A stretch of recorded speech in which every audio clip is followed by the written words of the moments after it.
Dengan menjalani diet keto, kamu bukan hanya dapat menurunkan berat badan, namun juga dapat terhindar dari berbagai penyakit kronis seperti diabetes, jantung, stroke, masalah kulit, hormon, kesuburan, dan sebagainya.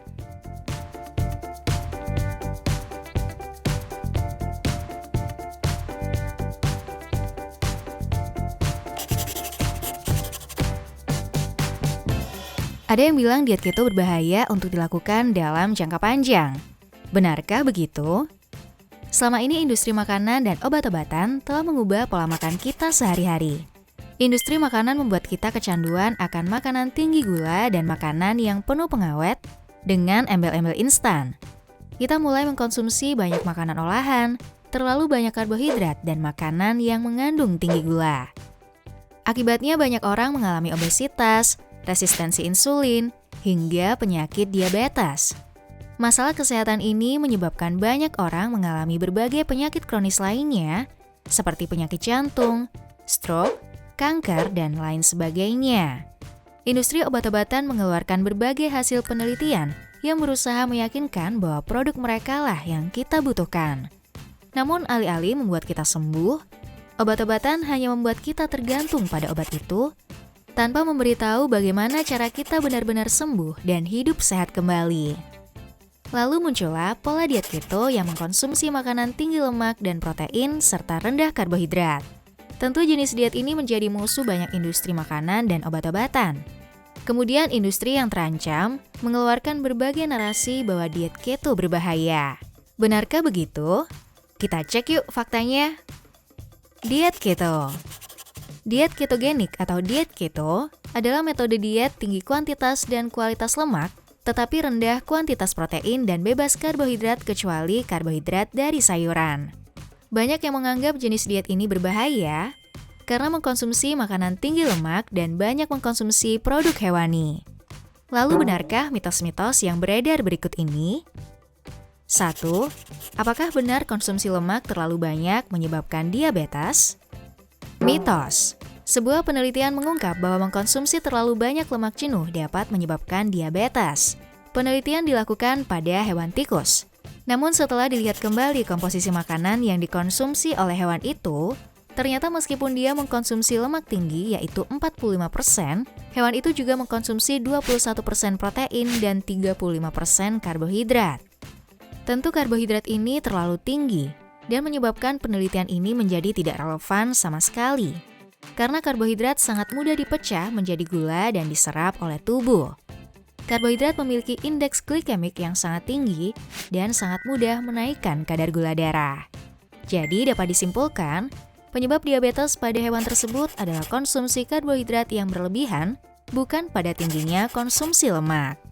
Saat menjalani diet keto, kamu bukan hanya perlu meningkatkan konsumsi lemak, tetapi juga memangkas konsumsi karbohidrat dan konsumsi gula.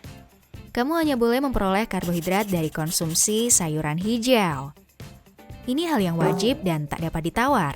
Ketika kamu masih banyak mengkonsumsi karbohidrat, maka diet ketomu menjadi tak sesuai aturan lagi, dan kamu akan semakin sulit mencapai ketosis atau pembakaran lemak, yaitu ketika gula di tubuhmu habis dan tubuhmu menggunakan cadangan lemak untuk menghasilkan energi. 2. Apakah diet keto menyebabkan epilepsi? Ini benar-benar mitos. Sebuah penelitian menunjukkan bahwa anak-anak yang diberikan terapi diet keto mengalami epilepsi. Namun kemudian diketahui bahwa ternyata anak-anak ini tidak benar-benar diberikan konsumsi makanan layaknya diet keto, seperti daging atau produk hewani lainnya. Mereka diberikan lemak dari cairan yang terbuat dari minyak biji-bijian seperti minyak jagung, minyak kedelai, atau minyak kapas. Anak-anak ini tidak diberikan makanan berlemak yang bergizi dan mencukupi kebutuhan nutrisi mereka. Anak-anak itu kemudian mengalami peningkatan osteoporosis, pertumbuhan mereka juga terhambat dan memiliki lebih banyak batu ginjal. Diet keto yang dimaksudkan seharusnya bukan mengkonsumsi minyak biji-bijian, namun mengkonsumsi daging yang mengandung lemak, baik dari daging sapi, ayam, bebek, kambing, ikan, dan produk hewani lainnya.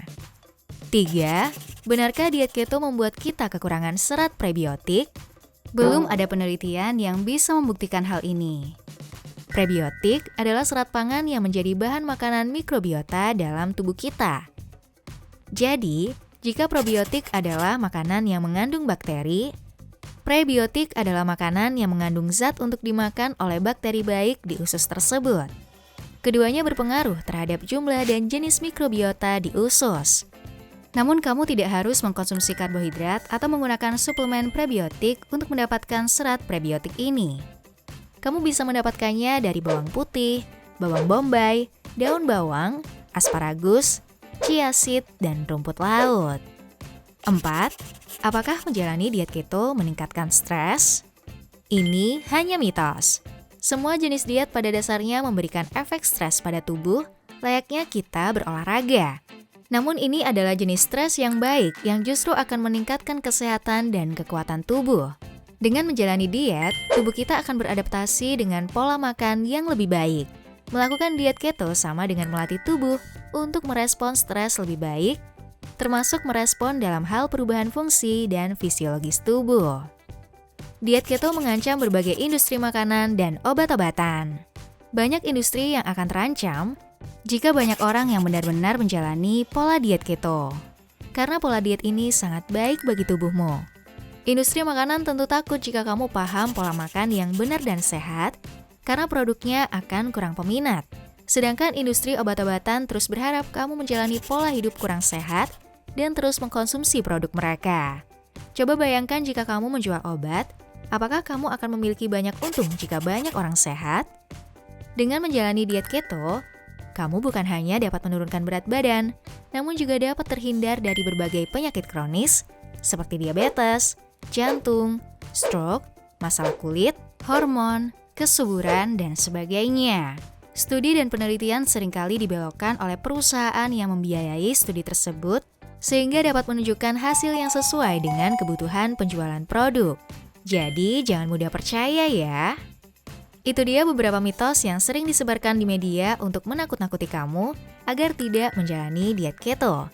Mitos ini muncul akibat penelitian yang sama sekali tidak relevan dan sengaja mengaburkan fakta sebenarnya. Jadi, sekarang kamu tidak ragu lagi kan untuk menjalani diet keto? Bagi kamu yang pernah memiliki pengalaman menjalani diet keto, share pengalaman kamu di kolom komentar ya. Pastikan kamu sudah subscribe lalu komen di bawah. Tulis komentar, saya sudah subscribe, dan tuliskan pertanyaan seputar diet. Kami akan mencoba menjawab pertanyaan atau komentar yang paling menarik dari kamu, agar kamu mendapatkan jawaban yang tepat yang selama ini mungkin kamu pertanyakan. Kalau kamu suka dengan konten ini, jangan lupa like dan share ke sahabat, pasangan, keluarga, atau orang-orang yang kamu sayangi, supaya informasi berharga ini bisa bermanfaat bagi lebih banyak orang. Terima kasih sudah melihat video ini sampai akhir. Sampai jumpa di video berikutnya.